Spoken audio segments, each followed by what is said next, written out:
The Rifleman.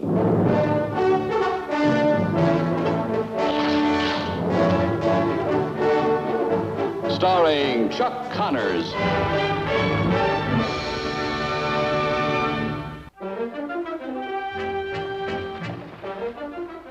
Yeah, be just another minute, Micah. Take your time.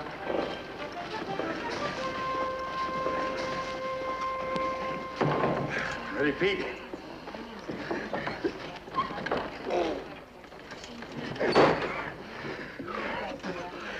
Once more.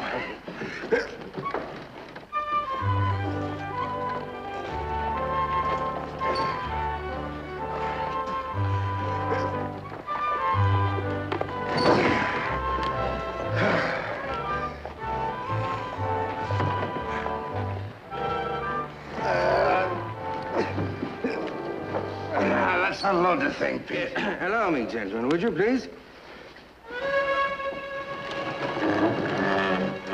Well, come on now, just don't stand there. Please, under it.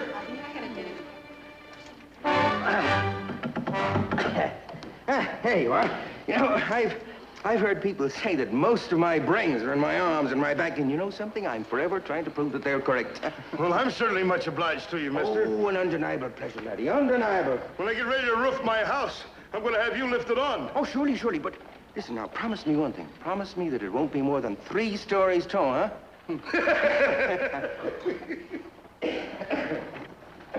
You know, that was quite a compliment, being as how it came from our blacksmith. Oh, thank you, sir, thank you. That comes from lifting stones to find enough sod underneath them to plant a potato. Am I right in thinking it's the sod of County Down you're referring to?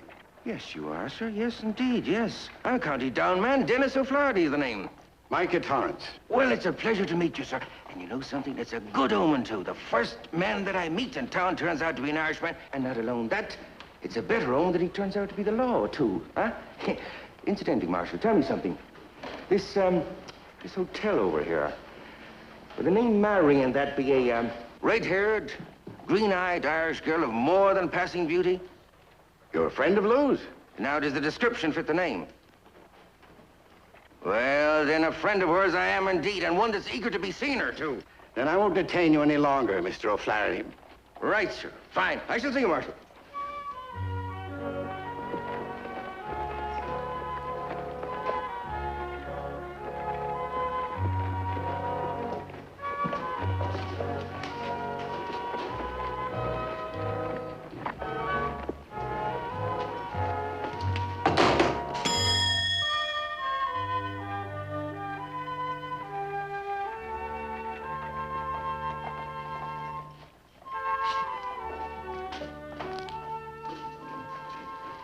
Morning, stranger. Very good morning to you, too, sir. What'll it be? Beer or whiskey? Beer? Oh, now, that's a very poor thing to offer a man that's been 20 long, dusty days on the road. Got Irish whiskey, if that be your taste. Oh, me darling man, bring on your treasure and commence to pour it now, but gently and with reverence. Don't bruise it. Mr. Larson? There's a carpet bag by the desk. Did you see anyone? Dennis? But of course, my dear heart. Now, who else would it be but myself? Drinking to the health of the future Mrs. Dennis O'Flaherty.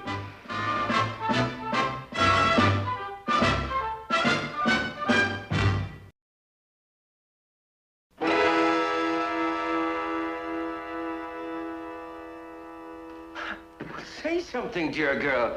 Say something in the way of a greeting. Hello, Dennis. Oh, no, that's not quite what I had in mind, but I suppose it's better than nothing. Well, I'm sorry. I'm surprised. Oh, yes, of course you would be. You know, I didn't mind to write to you, but then I said to myself, no. Better that I should surprise her. How are you? At me best, dear girl, at me best. Oh, well, there's no need to ask you how you are. Things have changed, Lou. Changed for the better, too. A lot of things have changed, Dennis. Oh, I know, but not the old things, no. Not the old loyalties, the friendships, the old promises, Lou. 10 years, Dennis. It's been 10 years since I left Ireland. Oh, my darling, in my heart, it's been 10 times 10 years. And 10 times that again, too. Oh, Lou, let me look at you. still the same radiant, lovely creature that you always were. Lou, how about a kiss for your future husband, huh? Oh, now, I don't blame you one small little bit, you know. What a stupid kind of a man that I am to take a girl into my arms when I got all the dust of the countryside on myself. You know what it was, don't you? Of course, Lou. It was the sight of your radiant beauty once more that made me forget my manners. Lou! Oh, in here, Lucas. Lou, I was what? Oh, I'm sorry. I didn't mean to interrupt. You're not interrupting. Lucas McCain, Dennis O'Flaherty. How do you do, sir? How do you do? Lucas is my dearest friend in North Fork. Oh, well, in that case, it's a double pleasure to meet you, sir. How are you? Dennis comes from the same part of Ireland. We lived on adjoining farms. Oh, that's right. A very interesting thing. You know, I was helping her father with the crops the day she was born. And, you know, a day hasn't passed since, but she seems to have grown prettier. You must be tired. I'll get your room. Lucas, I'll be right back. Just a moment, darling, would you? Mr. McCain, seeing that herself hasn't any relatives hereabouts and that you're her best friend, I was wondering if you'd do me a favor. Name it. Well, be best man at her wedding, huh? At your wedding? Yes, at her wedding. Come on, dear. Oh, Lucas, wait. I'll be right back. They may even ask you to give the bride away. What are you going to do about it? Nothing. Nothing. Micah, she was standing right there at the time. She didn't say anything. Now, look, she's a grown woman. If she gets it into her head to get married, well, she's got the right. Well, I won't argue that with you, only I sort of figured that, well, the way You things... better start refiguring things. Yes, I guess I better, though I doubt it will ever make any sense. Well, I gotta get back to my place. Without talking to Lou? I'll probably see her next time I'm in town. Don't worry about it so much. I asked you to wait for me. Yeah, I know, but you were involved. Don't you want an explanation? You don't have to explain anything to me, Lou. Oh, Lucas, will you please stop acting so contrary? Contrary, I thought I was being a gentleman. Then will you please stop being a gentleman and listen to me? All right, I'll listen. What is it? When I was 8, my mother died. And there was my father with 6 children, and me the oldest, and him a sick man as well. So Dennis agreed to help run our farm and see to it that we had food and clothes. He kept us alive during the drought and bad crops, and before my father died, he offered to give Dennis our farm. It sounds to me like he might have earned it. He did, but he refused. He wanted something else. My father agreed. It was a debt of honor. That's right, me. They shook hands, and with my father's last breath on earth, he promised me to Dennis. Well, you were only a child. Nobody has the right to give you away. Lucas, you don't understand the ways of the old world. A father has the right to pledge his daughter in marriage. But you're not in Ireland now. You're in America. I'm quite aware of where I am. But my birth ties go deeper, especially when the pledge is a dying pledge, given in bond to pay a rightful debt. You telling me you feel duty-bound to marry this man? I am. Well, aren't you going to say anything? Of course. Good luck, Lou. Good luck!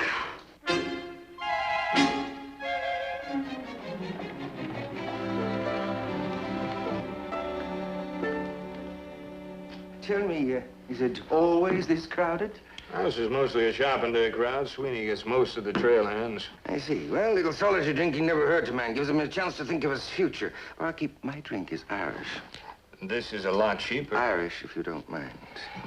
And I'm sure that Miss Mallory won't mind the expense. Oh, incidentally, I've been traveling rather light. I'm in need of certain things. Such as? Well, such as a new saddle, for one thing. Oh, Mills the blacksmith has some serviceable ones. Used, but they got some years in them yet. No, I didn't mind something with a flair to it. Burkett's store has some of those silver ones they make in Mexico. Ah, good. Well, I'll have a look at them. Tell me, barkeep, what do the good people of this town do when the sun goes down? Sleep. I see. And for those that are interested in a little manly conversation or sport? Well, you can always find a faro game going over at Sweeney's. Ah, splendid.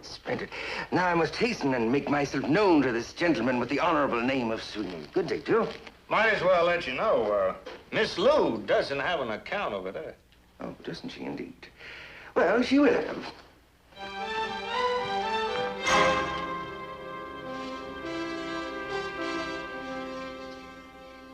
Why, Pa? Well, son, people seek things differently in different parts of the world. Now, in Ireland, they have a lot of old-fashioned customs, like a father being able to give away his daughter in marriage without consulting her first. What? I guess it's a man's world there. Just the same, I wouldn't want to marry a girl who didn't want to marry me. Well, there's more to Lou's decision than that, son. You believe in paying off your debts? Yeah? Well, old Flaherty did a lot for Lou and her family. Marrying someone because you owe them. Is that why you and Ma got married? Of course not, son. We were in love. We wanted to be together. And we were, as long as God let us. Well, with Lou and Mr. O'Flaherty, it's more of a business deal than a marriage, isn't it? It's not a business deal, son. There's still two people getting married. Now, don't get me wrong. I'm not saying whether it's right or wrong. I'm just saying it's the custom of her country. Does that satisfy you?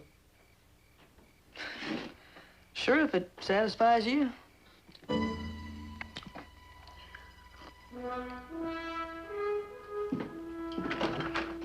Micah, what brings you to town? Dennis O'Flaherty. What do you make of him? Well, I'm not so sure. No opinion at all? Well, he does have an Irishman's glib tongue, and the man has charm. There's no denying it. Only... Only what? Well, something tells me when St. Patrick drove the snakes from Ireland, he may have overlooked one or two. Yeah.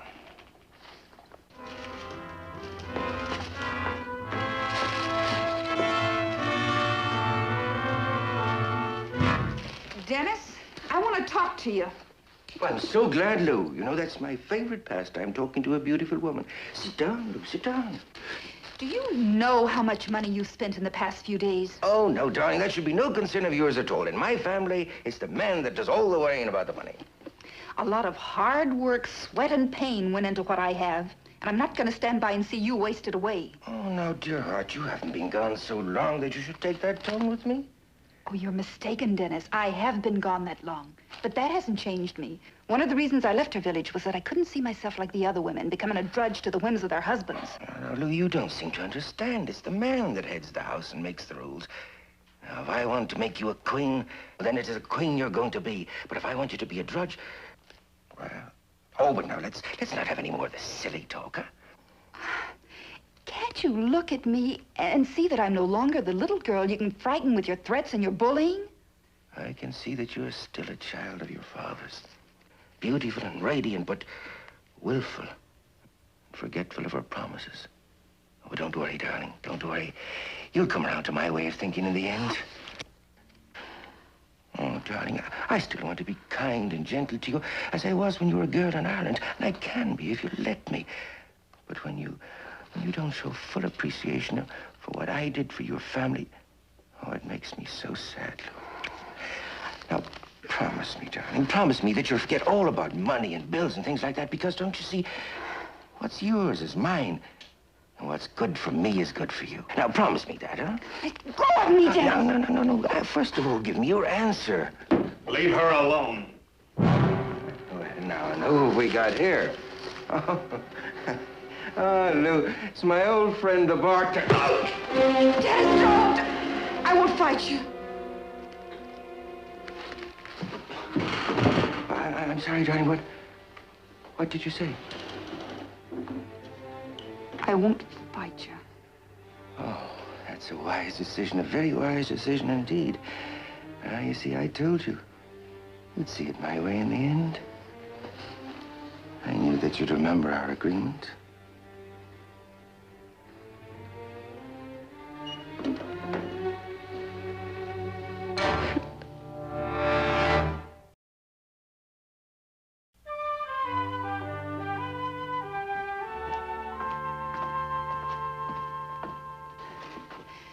Mr. Larson, I'm sorry about what happened.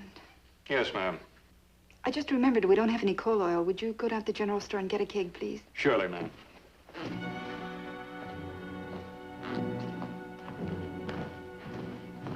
Mr. McCain? Mr. Larson.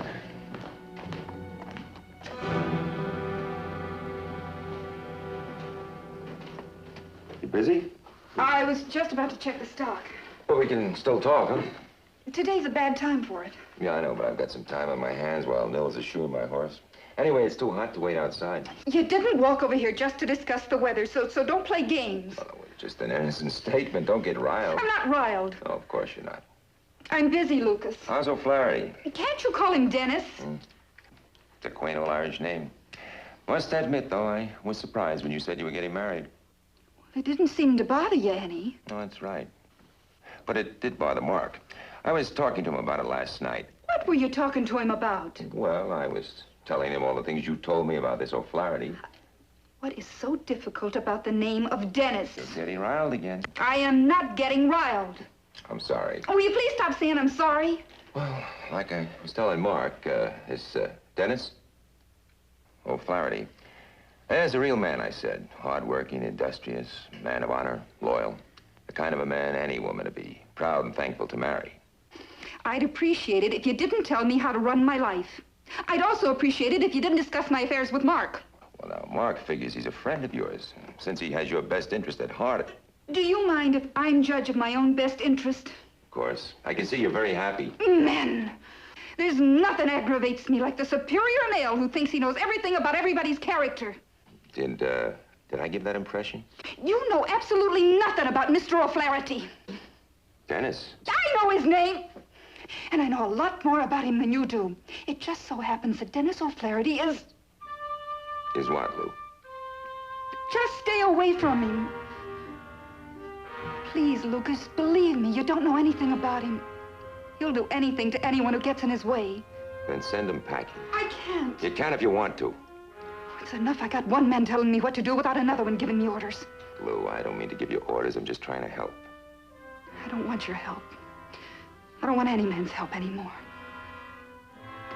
Lou, if you're in trouble... Trouble? Trouble's what got me beholden to one man. I just as soon it didn't get me beholden to another. Well, if you're so interested, why don't you just come in? I'm just standing quietly here, protecting my property. Is that what she is to you? That's none of your business, Mr. McCain. Besides, it's a very arrogant question and calls for an apology. That, my friend, is a matter of opinion. Lucas, Dennis is right. What's between us is none of your business. None of my business? Please go. Goodbye, Lou.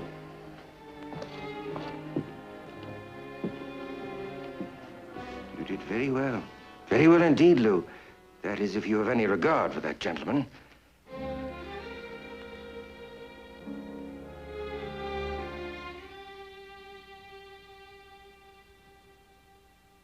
Well, it wasn't old women talking. It was Nils and Mr. Sweeney. You forget about it and pay attention to your studies, son. Paul, Lou is our friend. How come we're not doing anything? And I mean doing and not talking. Well, because I was told it was none of my business, Mark. Everyone knows he's just bleeding her dry. Buying things and then paying for them with her money. Is that all you kids do, listen to some old women's gossip? Well, if it was me and I was a doing friend instead of a talking friend, I'd saddle up and go do something about it.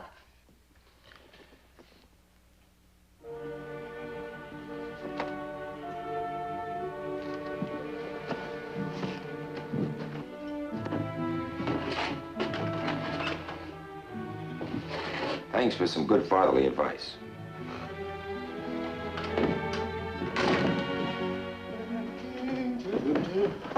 Good night, sweet darling. I'm off to Sweeney's for a nightcap and a game of cards. Now, you go to bed like I told you. Good night's sleep and you'll be feeling like a queen. Good night, my love.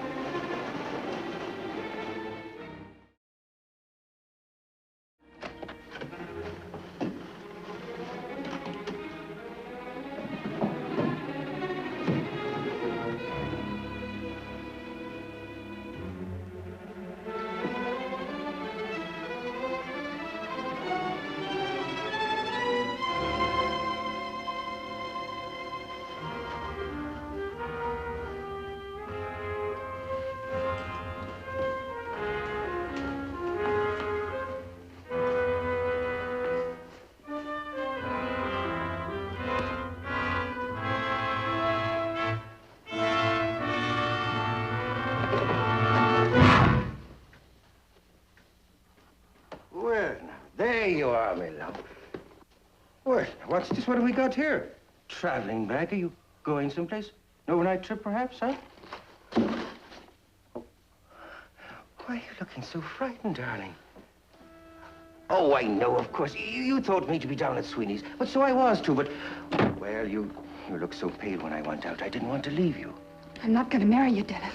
Oh, now you don't know what you're saying. You're under a strain, that's it. My father were alive to know you for what you are. He wouldn't hold me to that promise.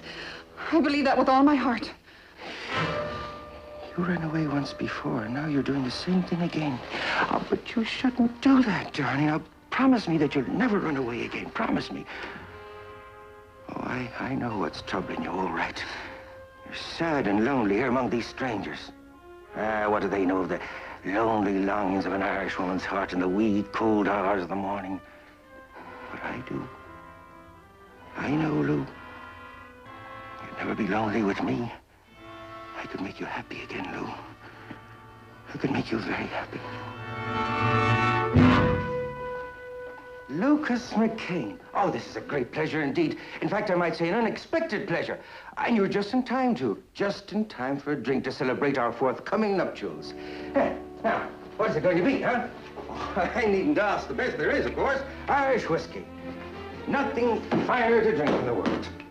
Sir, one for you, and one for me. You are, Mr. McCain? Oh, you're not a drinking man, huh? Oh, well, it doesn't make any difference anyway. I'll drink for both of us. To your very good health, my love.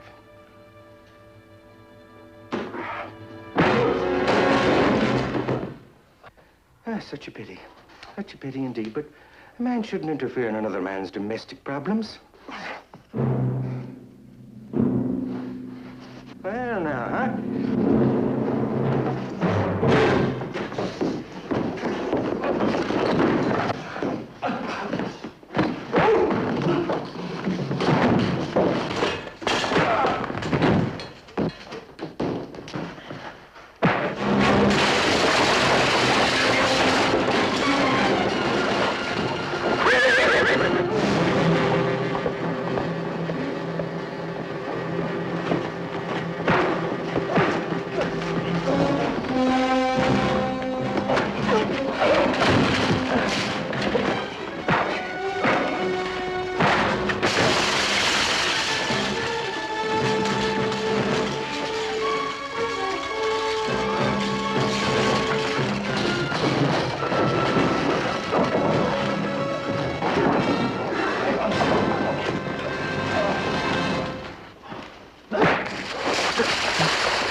You said it was none of my business, so I guess you'll want me to pay for the damages.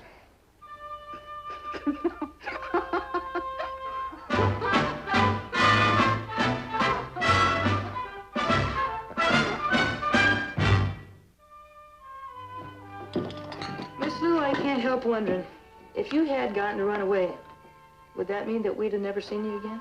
You don't have to answer that, Lou. It's a good question, but I'm not sure of the answer, Mark. I know running away doesn't solve any problems, but at the time it was all I could think of. Getting rid of some of the old world customs I grew up with is more easily said than done. Well, it's all over now. That's just what I mean. What?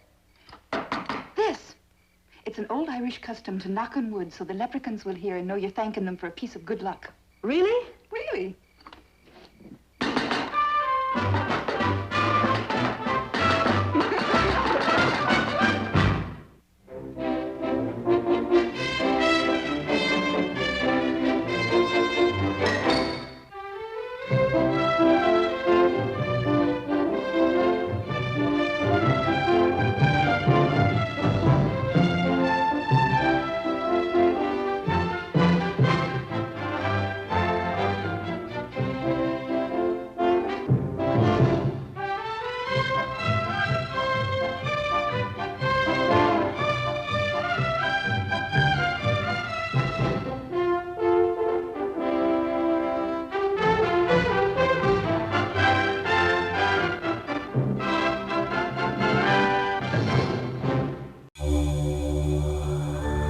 Rifleman.